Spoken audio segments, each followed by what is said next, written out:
Tamil cinema മേഖലയിലെ ഒരു മുൻനിര നടിയാണ് തൃഷ. കോളിവുഡിൽ അവർക്ക് അനുയോജ്യമായ ഒരു ജോഡിയുണ്ടെങ്കിൽ അത് വിജയ്യാണ്. അവരുടെ കെമിസ്ട്രി സ്ക്രീനിൽ വിജയമാണ് എന്നതിൻ്റെ ഉദാഹരണമാണ് കഴിഞ്ഞ 20 വർഷത്തിനിടെ 5 സിനിമകളിൽ അവർ ഒരുമിച്ച് അഭിനയിച്ച് നേടിയ വിജയം. ഗില്ലി, തിരുപ്പാച്ചി, ലിയോ തുടങ്ങിയ ബ്ലോക്ക് ബസ്റ്റർ ഹിറ്റുകൾ ഇതിൽ ഉൾപ്പെടുന്നു. അവർ അഭിനയിച്ച സിനിമകൾക്ക് നല്ല സ്വീകാര്യത ലഭിച്ചതുപോലെ വിവാദങ്ങളും അവർ നേരിട്ടിട്ടുണ്ട്.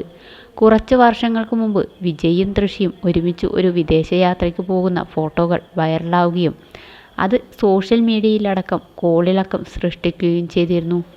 മാത്രമല്ല, മാസ്റ്റർ എന്ന സിനിമയുടെ ഓഡിയോ ലോഞ്ചിനു ശേഷം നടൻ വിജയ് ഭാര്യ സംഗീതയെ ഒരു ചടങ്ങിനും കൊണ്ടുവന്നിട്ടില്ല എന്നതും ആരാധകർ ശ്രദ്ധിച്ചിരുന്നു. ഇക്കാരണത്താൽ അവർ വേർപിരിഞ്ഞ് താമസിക്കുന്നുണ്ടെന്നും നടി തൃഷയാണ് വേർപിരിയാൻ കാരണമെന്നും സോഷ്യൽ മീഡിയയിൽ വ്യാപകമായ ചർച്ചകളും നടന്നിരുന്നു.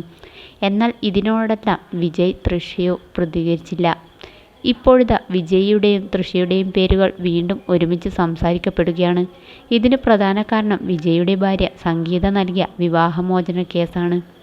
നടൻ വിജയിയും ഒരു നടിയും തമ്മിൽ വിവാഹേതര ബന്ധമുണ്ടെന്നും അതിനെതിരെ താൻ പലതവണ അപലപിച്ചെങ്കിലും ആ ബന്ധം തുടരുകയായിരുന്നെന്നും അതിനാൽ വിവാഹമോചന ഹർജി നൽകുന്നു എന്നും ആരോപിച്ച് സംഗീത ചെങ്കൽപ്പേട്ട് കുടുംബക്ഷേമ കോടതിയിൽ വിവാഹമോചന ഹർജി ഫയൽ ചെയ്തു.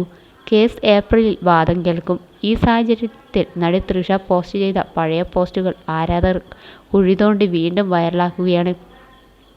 അതിൽ കഴിഞ്ഞ വർഷം മാർച്ച് 29-ന് പ്രണയത്തെക്കുറിച്ചുള്ള അടിക്കുറിപ്പോടെ നടി തൃഷ പോസ്റ്റ് ചെയ്ത ഒരു പോസ്റ്റ് വലിയ വിവാദത്തിന് തിരികൊളുത്തിയിരിക്കുകയാണ്.